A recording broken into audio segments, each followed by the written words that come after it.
મહેશભાઈ દિવેચા. પ્રશ્ન તો ઘણા સમય થયા છે કે સૌરાષ્ટ્રના જે કોઈ અમ્પાયરો છે ક્વોલિફાઈડ એમને સતત અવગણના કરવામાં આવે છે, જ્યારે રાજ્ય કક્ષાની કે ફેડરેશનની ગુજરાત રાજ્યની જે કોઈ પણ ટુર્નામેન્ટો હોય છે એમાં સૌરાષ્ટ્રના એક પણ અમ્પાયરને બોલાવવામાં આવતા નથી. એ કારણ માટે જ અમે મથીએ છીએ. છેલ્લા 5 વર્ષથી 6 વર્ષથી જોઈ રહ્યા છીએ કે લોકલ ટુર્નામેન્ટ અહીંયા જ્યારે રાજકોટ હેન્ડલ કરતું હોય છે ત્યારે રાજકોટ સૌરાષ્ટ્રના અમ્પાયર અહીંયા આપણે બોલાવીએ છીએ. રાજ્ય કક્ષાનો ખેલ મહાકુંભ હોય કે ગમે તે હોય, પણ જ્યારે ગુજરાત સાઈડ કોઈ પણ ટુર્નામેન્ટ થાય છે તો આપણા અમ્પાયર બોલાવો નથી. કદાચ મારી દ્રષ્ટિએ એવું શકે પ્રાંતવાદ થતો હોય એવું. નહીં, મારી પાસે તમને કહું ને કે ઓછામાં ઓછા 15થી 20 અમ્પાયર છે જે હોકી ગુજરાતની સાઇટ ઉપર બી મૂકેલું છે. નેશનલ કક્ષાના બી અમ્પાયર છે અહીંયા, છતાં પણ અવગણના કરવામાં આવે છે. ના, હજી સુધી સાંસદ કે ધારાસભ્યને મળ્યો નથી, પણ હવે મળીશું.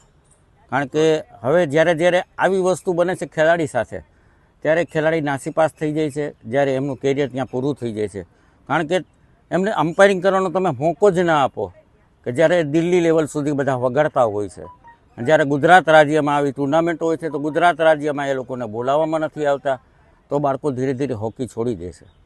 મારું નામ ધીંગાણી ઋતુ છે. હું નેશનલ લેવલ અમ્પાયર છું. 2 વર્ષથી અમે નેશનલ લેવલ અમ્પાયરની એક્ઝામ ક્વોલિફાય કરી છે. હવે નેશનલ ટુર્નામેન્ટ્સ છે ત્યાં અમને પોસ્ટિંગ મળે છે, ત્યાં અમે અમ્પાયરિંગ કરીએ પણ છીએ. પરંતુ જ્યારે સ્ટેટ લેવલની ટુર્નામેન્ટ્સ છે કે જ્યાં રાજકોટ હોસ્ટ નથી ત્યાં અમને પોસ્ટિંગ મળતું નથી. રાજકોટ હોસ્ટ કરે છે ત્યાં અમે ટુર્નામેન્ટમાં અમ્પાયરિંગ કરીએ છીએ. આઉટ ઓફ રાજકોટમાં જે ટુર્નામેન્ટ થાય છે ત્યાં અમને પોસ્ટિંગ મળતું નથી.